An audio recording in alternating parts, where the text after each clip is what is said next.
Hi, I'm Vanessa Dixon, and welcome to All Points Bulletin on therapycable.com, where we talk about not only hot, but sometimes controversial topics. Today's episode is healing from sexual abuse and sexual trauma. I have my guest, Andry, who is a survivor of incest, who has been courageous enough to come out and share her story with us. Eve remained silent for many years. Eventually, Eve, through art, was able to share her story and to be able to courageously share her story with others. Currently, Eve is also an advocate working with other survivors and victims of not only just incest and abuse, but other types of trauma as well. And again, Eve, thank you. And I just wanted to really share how important this is for other survivors and other victims of incest and abuse to hear your story and the journey that you've come and how far you've come. So welcome and thank you. Thank you. So just a little bit about who you are and the importance of the story of you being an incest survivor. Yes. First of all, thank you. I'm always very grateful to be able to have the opportunity to share my story. Over the years, it's not that it's gotten easier at all. It's just I find more and more reasons to come out as much as I can and to speak. But yeah, I mean, I'm a survivor of incest, a survivor of sexual abuse, and also domestic violence. And that's where my story starts. I have been able to identify a lot of things about my childhood, a lot of things about my years growing up that are things that aren't normal and that shouldn't happen. And so these are the things that I talk about when I speak. And it all starts from my childhood. I think that's where everybody's story starts, right? Childhood and how we grew up and what we learned as the right and wrong behaviors. And as a child, I felt very loved. And I felt very taken care of. I never really thought that I was in any kind of danger. I never thought that I, was unsafe. But again, as an adult, you look back at the way things were, and I realized that I did grow up in a household with domestic violence, and the way my father would behave towards us was not okay and was not normal, and his violent behavior is still something that I remember. So your earliest memories had to do with physical abuse, correct? Yes, so physical abuse, there was always a lot of tension in our household. My mother was afraid of my father, and so, again, for us, I have 3 brothers, for my whole family, it was just the way things were. That's just the way things functioned in the house, and we learned to live with it.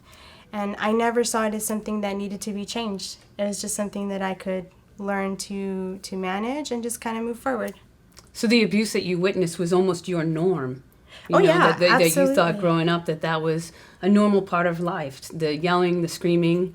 Punching holes through walls, throwing things, being punished and things like that. And of course, as a child, what made sense to me was, this is something I deserve. This is something that I did something to deserve. And so I just kind of accepted it and loved my father very much either way. He was the person that went to work and provided for us. And I remember many times when I tell him, I love you so much for everything you do for us, and never mention any of the abuse or any of the negative part. Yeah. And so growing up, I mean, again, that was a normal thing until, like, the main incident, the thing that changed my life forever, was when I was 13 years old, and that's the first time I was sexually molested by my father. And this was the moment I knew, like, okay, something's wrong. This shouldn't have happened.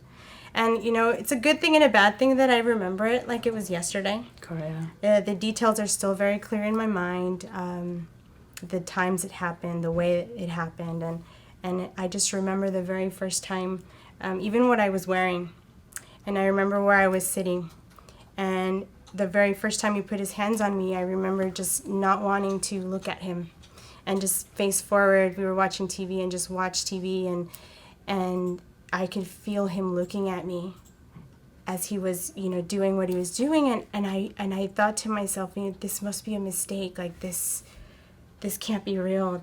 He messed up. Like, something's not right here. And I didn't say anything. And people ask me that a lot, like, why didn't you say anything? Why didn't you speak? And quite honestly, I think that there was just so much happening in my body. There was so much happening in my mind that I just couldn't process this massive life-changing event. And it just kept happening. You know, it's important for people to understand, too, is not only was it incest, but it was incest from your own dad. Mm-hmm. And as you described, the man that you would often say, I love you for all you do for us, Mm-hmm. but now this is the man who's also, you know, taken your innocence away. It has, you know, changed your outlook on many things, you know, as a young person, you know, and being 13 and just being a teenager, you know, womanhood and the journey that you're going on. Mm-hmm.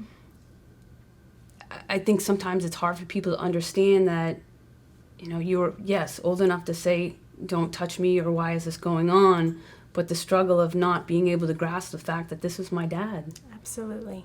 Absolutely. And it's just, there's this struggle between knowing it to some degree that this is wrong, and then also wanting to keep things quiet and wanting to keep things just the way they are, not wanting them to change. And that was huge for me, because he did tell me after everything was happening, and this went on for a few weeks, and it escalated to very horrible things.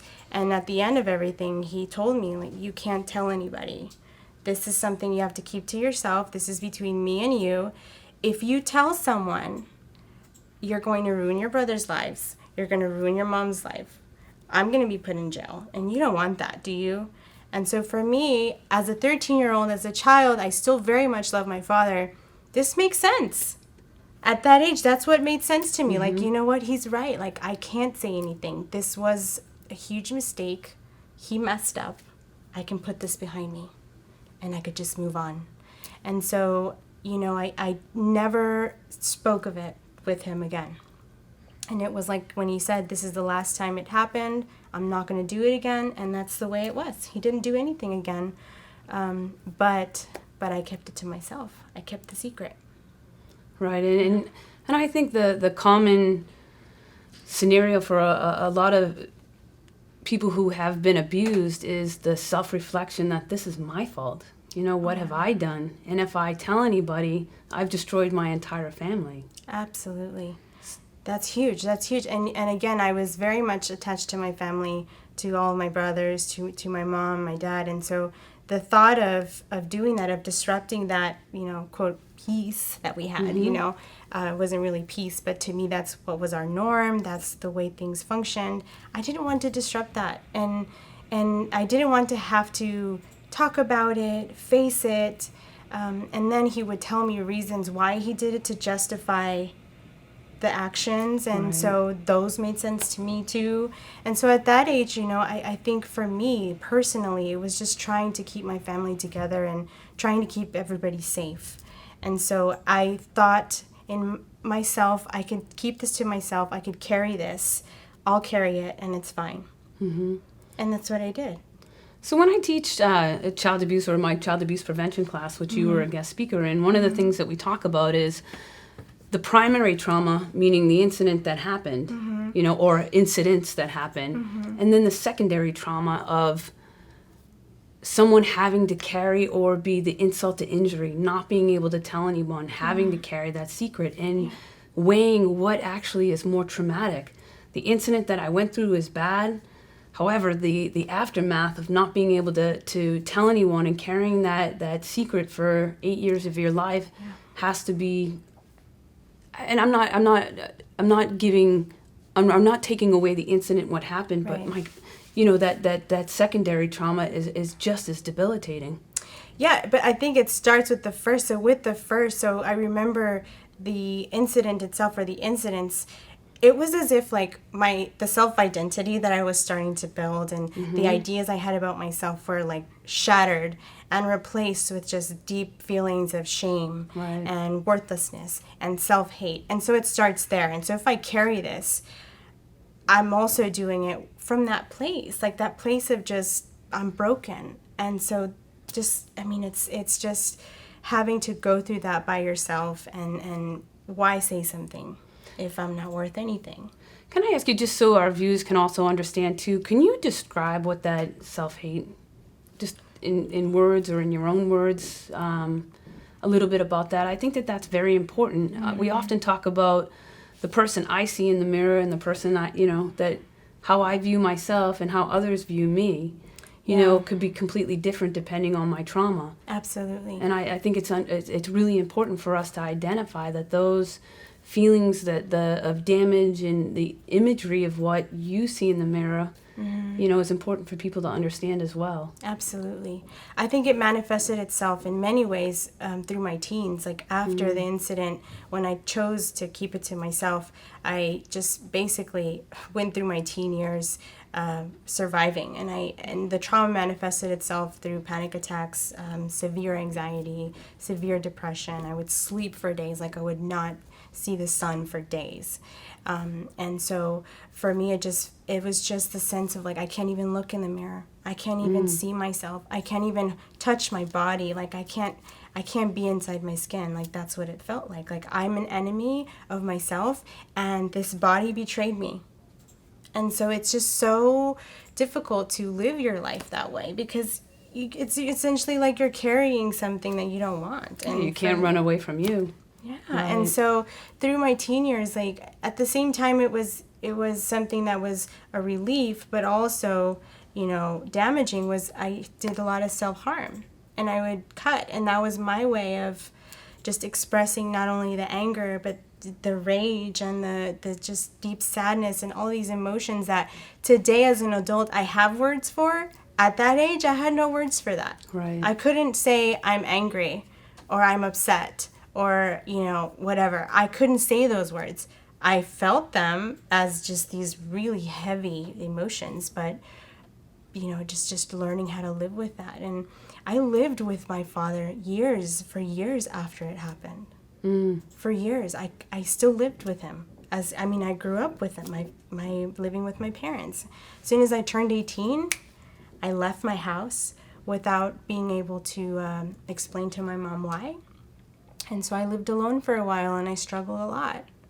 But it was just, day after day, day at a time. I had a couple of suicide attempts as well. When the idea of telling someone came up, I would sometimes feel like, okay, this is very overwhelming. I need to talk to someone. And so when those feelings came up, it was like, but no, I can't tell anybody. This is I have so much shame. Right. Like, I can't say anything. This is gross. This is disgusting. I'm disgusting. And so it's just living through that. Mm-hmm. So, and you were by far a very talented artist. Oh, thank you. But and art was your means of expression. And again, just to clarify, having worked with young kids myself, I know that cutting is a means or an expression to just allow some of those endorphins or that rush or that pain out in a different way. And people often say that it just makes them feel better. Mm-hmm. So not only was that part of your destructive behavior, but you also had a very interesting piece of you that just art was your means of expressing yourself. Yes. Can you just talk a bit about that? Yeah, I'd love to. That's like my favorite thing. So I remember the first night it actually happened, I felt like I was going to explode in my own body. Like I felt like I had so much going on that I wanted to say something and express myself. But again, I had no words for it. So what I did was I went into my closet and I pulled out this old art kit that I was given for Christmas one year. And I took all the paint in my hands and I just started putting it on my walls. And I remember the feeling of the paint and the colors. And then after I was done, I looked at it and I said, wow, this is how I'm feeling. Like, this means everything. This expresses everything. And so what I didn't have words for, I could do with art. And, I didn't consider myself an artist, like someone who was skilled at drawing. It was more about the expressing yourself, using colors, using shapes, using all these tools to be able to tell my story. But if somebody were to look at that, they would say, like, oh, that's just a bunch of colors together. But to me, that's my story. Right. Like, that's what I'm feeling right now. And so, so for years, I painted, and that was my way of healing. That was my way of speaking. Right. Mm-hmm. We're going to take a break. But before we do, this has been a lot of my, whether it's working on presentations or teaching to law enforcement, probation, or focus groups with my students. And I think one of the messages that a lot of victims don't ever hear is that it's not your fault.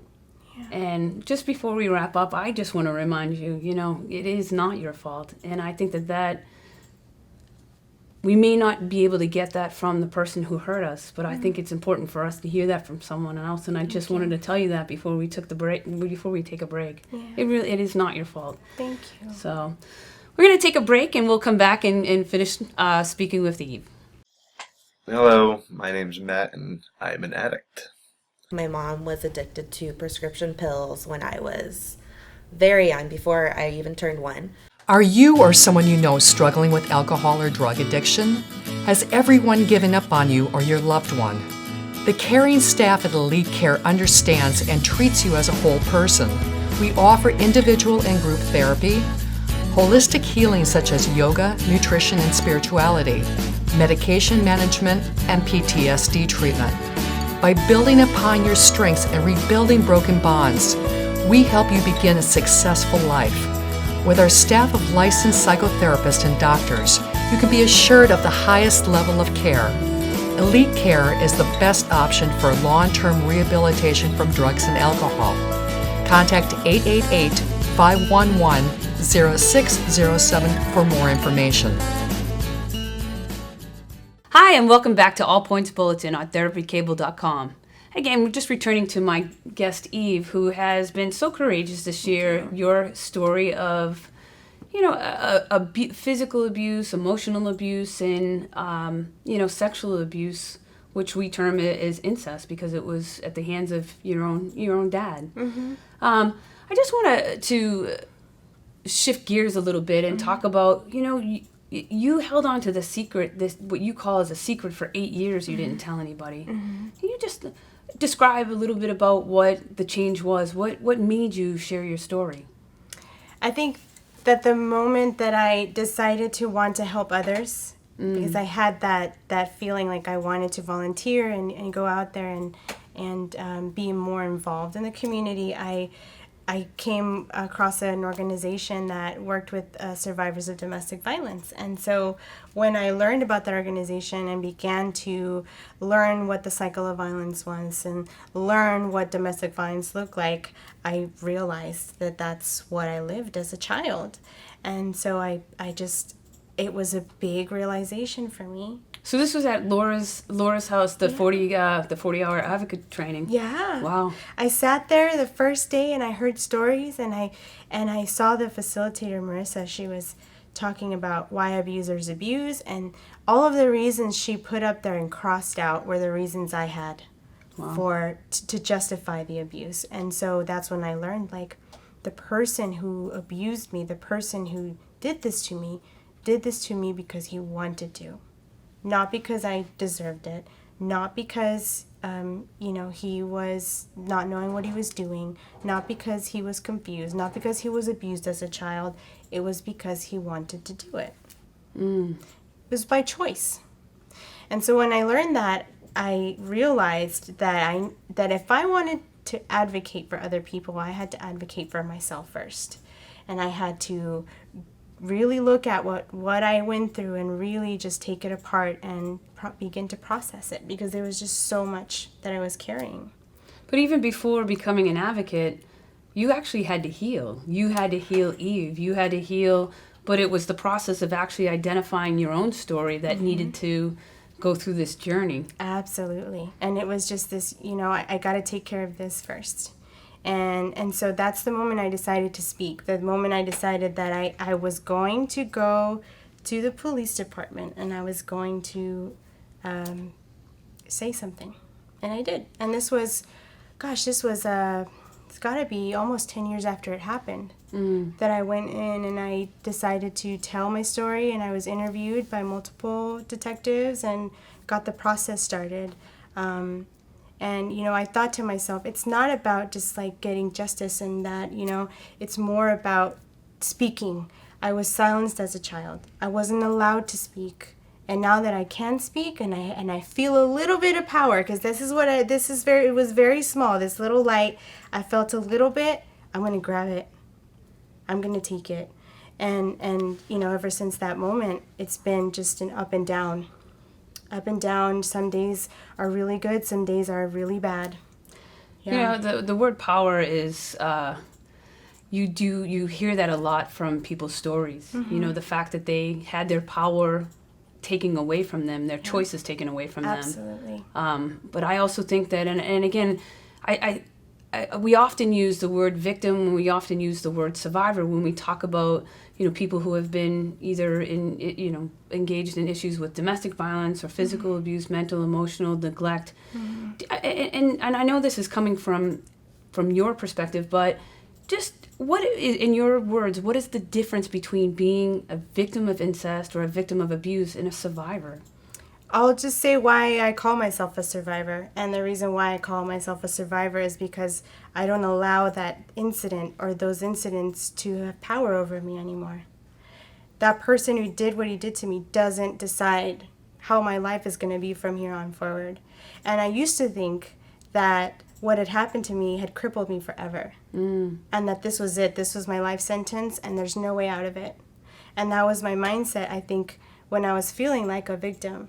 And once I started to take control and do the things, and they're not huge things, they're little tiny things that I do on a daily basis where I take my power back, where I slowly, move towards, who I really am, what I want to be, even if it's just a baby step at a time.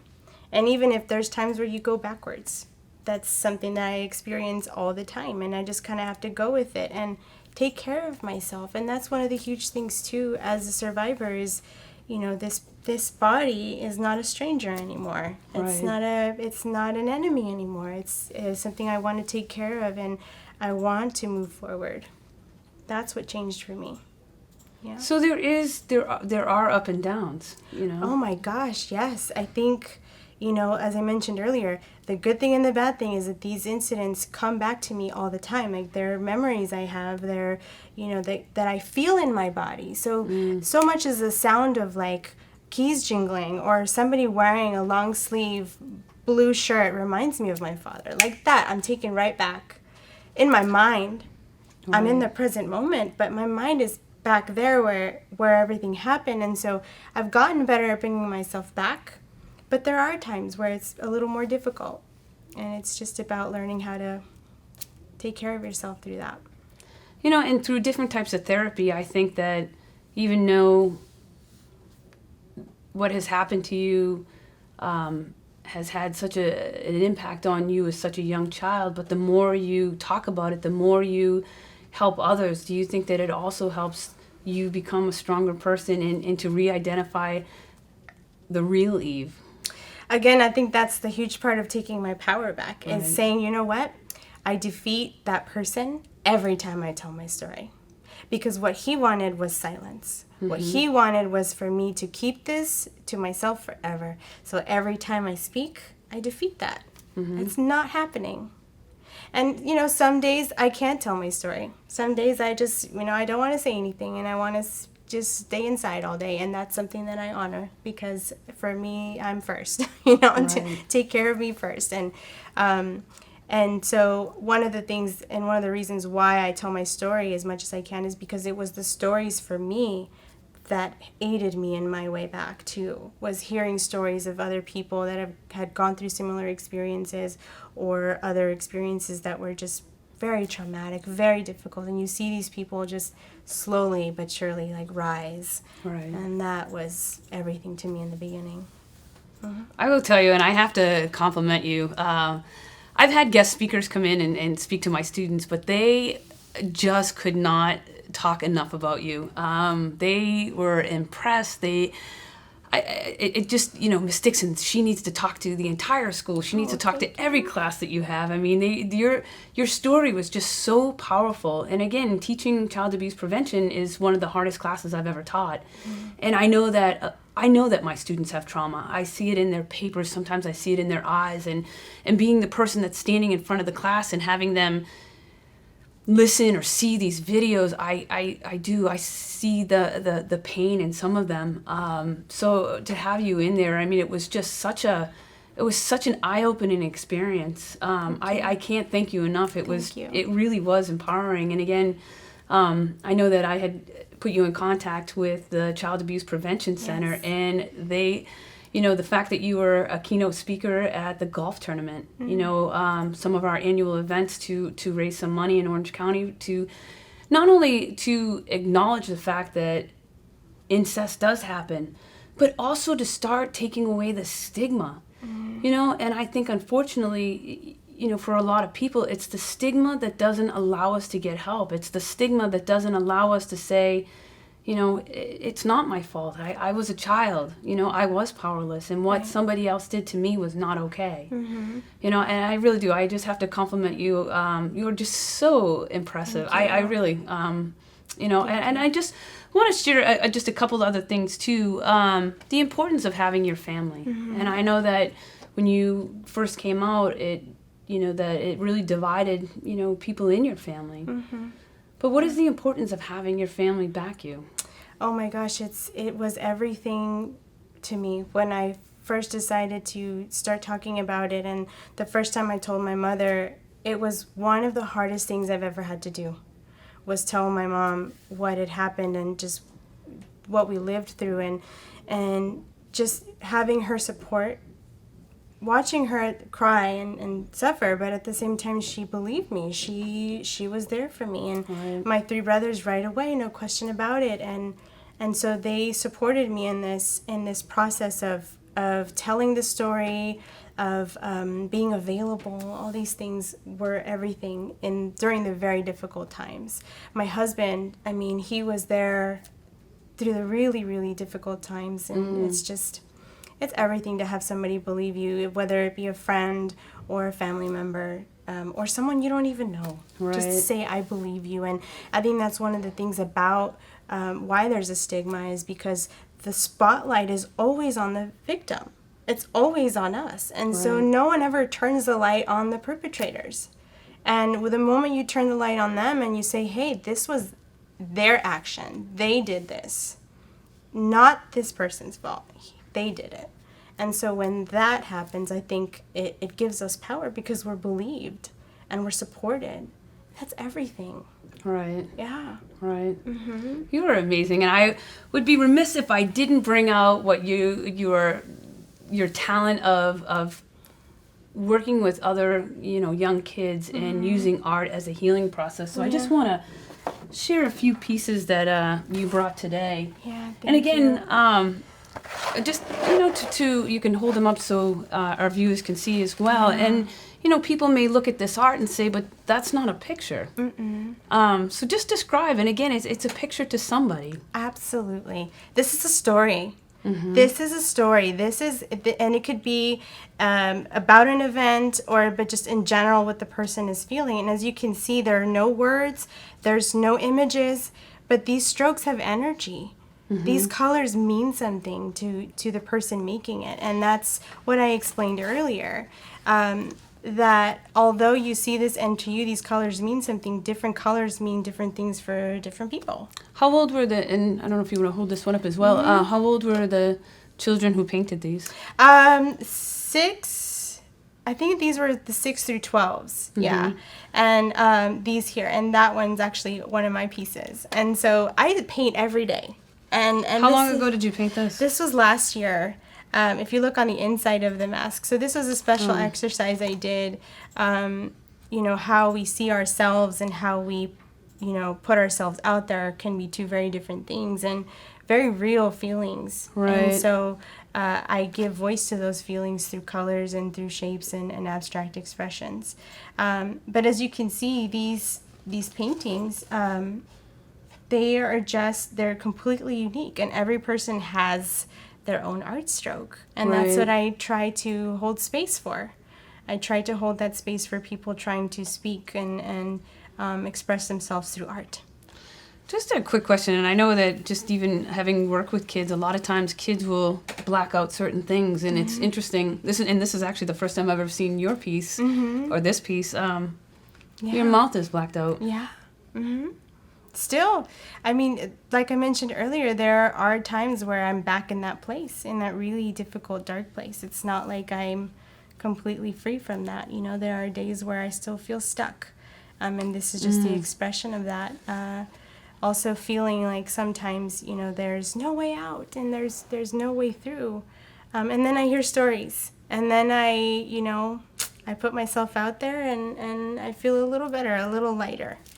Yeah. And I know it's taken us a while since we first met to, you know, to be able to put this piece together. But I will tell you, you're amazing. And I know that people listening or even questioning or just confused, I know that this is going to make a difference. And I, you know, just thank you so much for not only the efforts that you've done with working with young kids who have had either similar abuse, but you're making a difference. And again, we always hear things like breaking the cycle or stopping the cycle. Yeah. But to me, even as an educator, we can talk about that, but it's the doing it that really is important. Yes. So whether it's someone being courageous enough like yourself to stand up and tell the story and, you know, to take that, even, I don't care what amount of power people want to measure it at, having any power taken back is important. Oh, and yes. I really do. I thank you. You are amazing. And I'm just going to give you another plug. Eve is also going to be our keynote speaker on April 22nd, 2017 for the Child Abuse Prevention Center, our big Bright Futures Gala. And I will tell you, the buzz is how amazing you are. Oh, thank you. You know, you did a phenomenal job speaking to, and again, you spoke to a group of male golfers. And unfortunately, I was at school and I wasn't there, but I will tell you from everything I said that you could have heard a pin drop, you know, and to get a bunch of guys and, you know, a couple hundred guys in a room full of, after playing, you know, 18 holes of golf to not say a word. The entire Child Abuse Prevention Center team was just extremely impressed. So Thank you. again, I you know, this is a tough topic. This is something that, you know, a lot of people say it's my own deep, dark, dirty secret that, you know, nobody else needs to know about. But I will tell you, my guest Eve, I applaud your efforts. I thank you for being as open and as honest and courageous as you are. And I know that you know, people seeing this piece, this will make a difference. And I hate the expression to only one people. I want hundreds of people. I want thousands of people. I want 10,000s of people to hear your story and realize that it is not your fault. And I want to remind you of that because you may not ever, and I don't know if you ever had your dad apologize to you, but sometimes that's not really what you need to hear. You need to hear it from yourself. This is not your fault. Right. So thank you. Thank you again for watching All Points Bulletin on therapycable.com.